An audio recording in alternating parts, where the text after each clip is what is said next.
le abe nye nu le dzidzɔ dom nɛ ene. Nyateƒea. Mama. Nye tɔme nye. Merci. Mama. Merci. Mama. Merci. Mama. Nuka tane le nye yom nene ha. Ponu alo. Esia tsɔ akpa. Bena do dzesi esia le wo dzime. Alia tutu miaƒe sisa sɔhɛ ɖewo hã. Wode wa ɖokuiwo xaxa me. Eye dzenunya. Gama. Ye dzime lu esia le go aɖeke ŋutɔ me. Esia nye nu si Mawu ɖefia ma.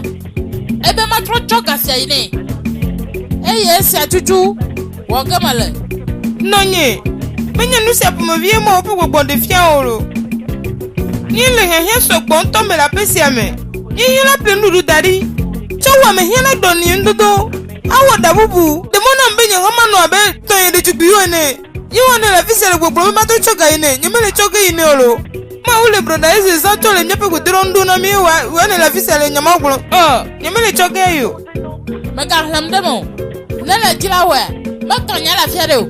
Wo ŋkume nye mɔa. Nonye o, naneke mele dzɔdzɔ ge o. Ha. Mawu ŋutɔ do ne ahɔ ɖe akɔ ɖa ɖo ɖa na mí ewa ne le afi ma le nyama gblɔ. Desi mɔnu kpokpo sia woasu mía si. Nye Mawu menya le akpatɔ.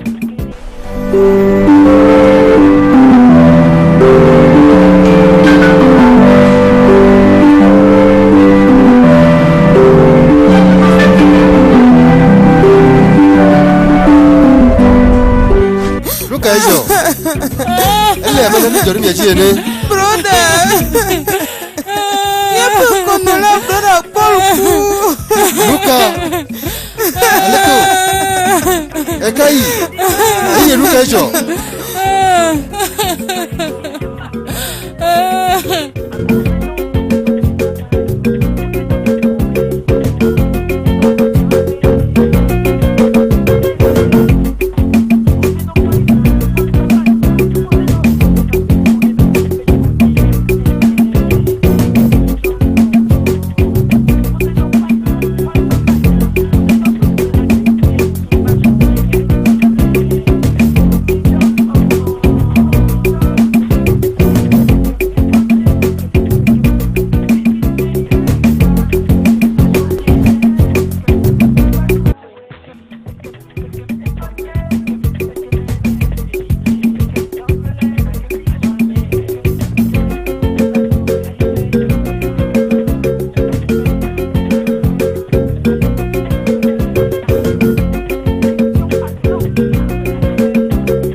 ɖoɖo mea.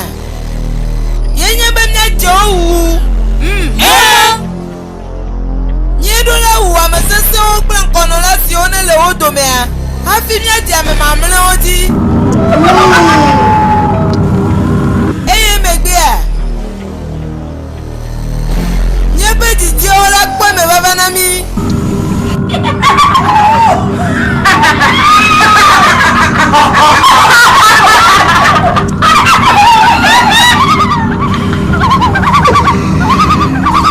Gake, míeɖo la wɔ ne tsɔ, elabe yi sɔgbɔ meli o. Míeɖo la wɔ ne tsɔ, elabe yi sɔgbɔ meli.